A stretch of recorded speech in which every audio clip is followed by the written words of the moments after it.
Hey guys, it's Belle, and in this video we are going to be reading through and translating one of the minor monuments of Old High German poetry, and that is Christ and the Samaritan Woman. So it's a poem narrating the events of the Gospel of John, Book 4, verses 4 to 26, and it's written in an Alemannic dialect of Old High German from roughly 850 Common Era, and we have it attested in Vienna, Österreichische Nationalbibliothek, Codex 515, folios 4V to 5R, and I've included a picture of the manuscript here so you can see how the text looks like on the page. And as you can see from its position, it's basically a Rahmen text in German, which means a text that's inserted in a manuscript just to fill space between other texts of greater importance, as many of these old High German texts tend to be.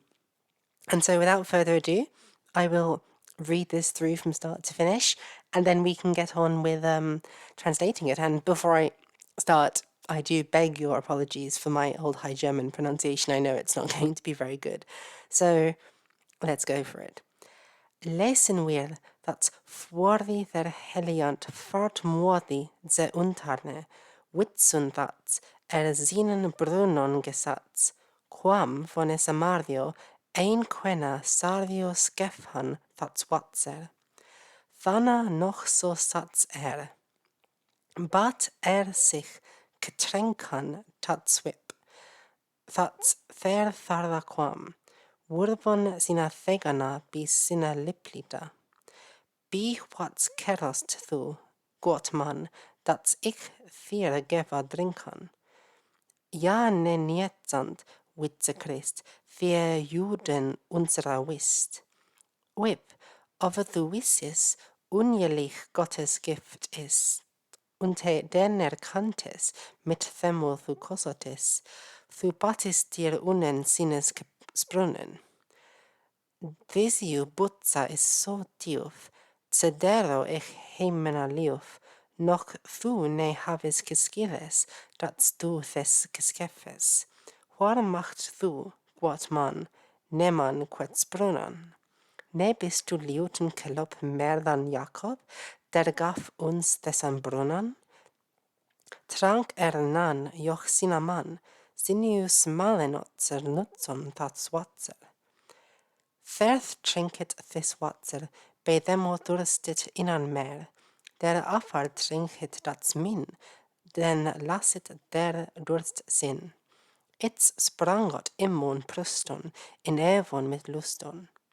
Herro, ich thicho de dir, dats watser gavist du mir, dats ich mir uvarthak, ne liuvi herra durstak.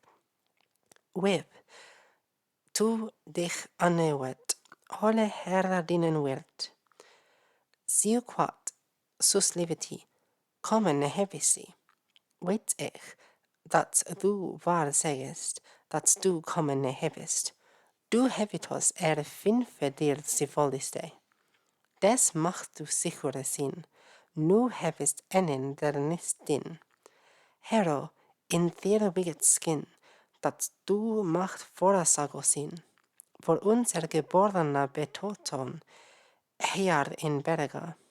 Unser Altmager suochton hier genada, thuoch ihr sagant, gekorana diabita in Hierosolima. So I've probably really butchered the beauty of how that sounded in the original, but let's go in and see what this actually means. So it says, lesen wir, we read, which is immediately pretty interesting. So this is clearly a sort of poem which is directed at a monastic reading class, because in the 9th century it's pretty much exclusively monks who are reading and writing, or at least primarily. And so this poem is written by and for other monks who are expected to have been reading the Bible, because if it was to a lay audience, they might have said, you have heard the Bible being read aloud and exegeted to you in church services. So this is a poem which is immediately literate and part of a literary tradition rather than an oral recording. Thats fuori der heiland fart modi ze unterne. So that we read that Fuori their heiland fartmodi, the travel weary fartmodi Lord, the healer, travelled to Untarne in the evening. With Zundats, we know that Zinen Brunon Kisats, we know that he was sitting at a certain well. Quam phone Samario ein quena sario skepon tats watser. So, ein quena, a woman, quam phone Samario, she came from Samaria, suddenly, sario, skepon tats watser, to sort of scoop up, basically, that water. Thana noch so sats At that same time, as he was sitting, bat sich getränkan dat whip. So this is kind of a difficult one. It's an accusative infinitive construction. So but he asked dat whip, that woman, that wife, getränkan, to give a drink, sich, to him, or to wetten, to drink, as in to give a drink to. We don't really have a good word for it in English, but so basically the bat is the main verb, and then dat whip is the agent in this oblique speech that we're going into. So he asked that woman to give him a drink. Thats ther thara quam, the woman who had come there. Wurvon sina thegana besina liplita. His thanes, Jesus's disciples. Now this word thanes is pretty interesting. It's actually following a sort of trend that you see in other early Germanic retellings of the biblical stories, such as the Old Saxon Heliond poem, where Christ is sort of imagined as a drochtin, as a lord of a host, of a retinue, and his disciples are reimagined as thanes. In the Heliond, I believe, for instance, Peter is even a sort of sword master, you know? So here it's his thanes, Jesus' thanes, who have wurvon, they've disappeared, besina liplita, which I believe means for their food or for their meal. I like to think they went for lunch. So Jesus is all alone, and that's why he doesn't have somebody to give him water from the well. And so the woman says to him, Bi what kerost thu? Why do you ask, Gwot man, good man, that's ich thira geva trinkan, that I give you, and then there's an implied accusative here of something, that I give you something, trinkan, to drink. Or we can read the trinkan as a sort of infinitive verb functioning as a noun in and of itself, as we see in the Romance languages today. So this would then read, that I give you a drink. Ja ne nietzant witze Christ. They do not consume witze Christ, Christ knows. Thie Judon unsere Wist. The Jews do not consume unsere Wist, our food. Now this witze Christ could mean oh wise Christ as well, but it would be kind of weird because this is in the Bible itself. Unless she's already heard rumor of him, she wouldn't know who Jesus necessarily was. There's no implication in the poem that they've been introduced. So my suspicion actually is that she's referring to the sort of Jewish Messiah who is to come. Like, he knows, because he's all-knowing, that the Jews do not eat our food. The Jews do not eat the food of the Samarians. And so Jesus then responds to her, Whip, ovathu wisis, woman, if only you knew, unjelich Gottes Gift ist. God's gift is unjelich, strange, or, unfamiliar. Unter den erkanntes, and if you knew that man, mit themo tu kosotis, with whom you sit, basically. Tu batis dir unen sines kasprunnen. So there is an implied accusative here for an accusative infinitive construction, so it's really difficult. But basically, to Battis, you would ask him, unen dir, to grant to you, sinus Kisbrunnen, his wellspring, or the wellspring of him. So the grammar of this particular sentence is really hard, but you have to bring in the den from earlier, and then you have an accusative infinitive with den unen dir sinus Kisbrunnen. So that's how that particular line gets translated. And then the woman responds, Disiu butza ist so tief. This well is so deep, ze dero ich heimena liuf, from which I live far away. Noch thu ne havis kiskires, but you don't even have a sort of a bucket, I think is kiskires, or a saucer.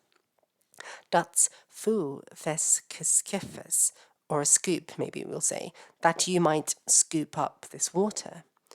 Waar macht thu, how may you, gut man, good man, neman katsbrunnen, how may you take a wellspring or receive a wellspring, O good man? Ne pist tu liuten kalop mer dan Jacob? Are you not of a people beloved more than Jacob? So the syntax here is relatively similar to what we can make work in English. So are you not from a people more beloved than Jacob, vergab uns thesan brunnan, who gave us this well? Trank nan joch sina man, he drank from it once in the past, and his men also. Sinius malenotzer nutson tatswatzer, his descendants will enjoy this water. And this word smalenotzer, it's a curious one. I honestly don't really know, etymologically where it's coming from, but it seems to mean the descendants of Jacob. So if you know, perchance, somebody who's better at Old High German, what smalenotzer means, please let me know in the comments below. So Jacob's descendants will enjoy this water. This is, of course, referring to the Jews enjoying this water, whereas, the Samarians enjoying this water, whereas the Jews should not. There trinket this watser, be demo thurstit inan mer. This is what Christ says to her. So, he who drinks this water, be demo thurstit inan mer. So, on the basis of this, be demo thurstit, he thirsts more inan, within himself. Der afad trinket that's min, but who afterwards, or once again, drinks that, and the implication here is that water. Note quickly here also that we've had fats watser here spelled with a th up there, and a dats down here spelled with a d, showing that this is a very inconsistently written poem. This is a language which is not a very commonly used literary language. There's no standard way of writing Old High German. So even the same scribe, perhaps, when writing this document, is just sometimes writing it as a D, sometimes as a th. The sound is probably something like the. And that makes it hard to read aloud as well, unfortunately, because you have to just know from etymology which sounds are going to have a the sound and which are an actual hard D, like drenkan. So just bear in mind that the orthography here, as you can see from the fact that it's th here and dots here, is not too consistent. So Jesus says to her, who drinks that water of mine, because the dots is implying the water that comes after it, then latsit der durst sin, then he sort of quenches his thirst, or he leaves his thirst behind. Ets sprangot imon pruston, in ebon mit luston. It will spring up for him, pruston, in his breasts, in evon, forever, mid luston, with appetites or with desires. So that's Jesus' response to her. He's saying that, I don't know why you're being reticent to give me this water from your well when you would beg me to give you my water if you knew who I was in the time of the Son of God, because if whoever drinks from the water of that well will have to come back to get more. And of course, the woman herself said that she lives far away, so she has to keep coming back to the well. And then Jesus said, but anyone who drinks of my water, the waters of eternal life, it will spring up in his chest and forever and ever, and he will enjoy it. So that's his message that he's giving to the woman. She responds to him, Herro ich fijo tzedir. She says to him, O Lord, I beseech you, dat water gavest du mir. Give me this water, dat ich mer ubertat ne liufi herra dursdag. So, this is a bit complicated, but it means, so that I, ubertat, on account of that, basically, ne liufi herra, may not live here, dursdag, thirsty, so that I may not have to live here anymore being thirsty. And then Jesus responds to her with, Thu dich anewert, O woman, bring yourself forward, hol herra dinnen wirt. And he says, bring your husband here. Siu quat sus liviti gomen ne heviti. She said, having lived such, that she did not have a gomen. Now this word gomen is related to the word guma from Gothic. It probably means like a husband in a more formal sense than just like a man, which maybe is a bit more ambiguous and can refer to a partner. So then Jesus replies, Weet ich, dat du waar zegest. I know that you speak the truth. Dat du gomen ne hebest, that you do not have a man. And notice that Jesus is using the word gomen here, just as the narrator is, whereas Jesus' original command was for her to bring the wirt, which is probably just like a man, to him. So then it's saying, Du hevetos finfe dir zivoliste. You had previously 5 dir for you zivoliste at your will. So he's saying that you had like 5 husbands previously, but maybe you're sort of single now. And if Geoffrey Chaucer's, and I know this is many, many centuries after this, but if Geoffrey Chaucer's The Wife of Bath's Tale is at all common in the medieval era, then people may have gotten remarried a lot, because I mean people died quite a lot back then, so it's not implausible, even without a need for divorce or annulment, that people could be married multiple times in their lives. So there you go. So Jesus says you've had 5 husbands. Des macht du sichere sin. Of this you may be certain, sichere, or sure, secure. Nu hevist enin der nis din. This is an interesting line. Now you'll have enin, one man, der nis din, who is not yours, or who is not of you.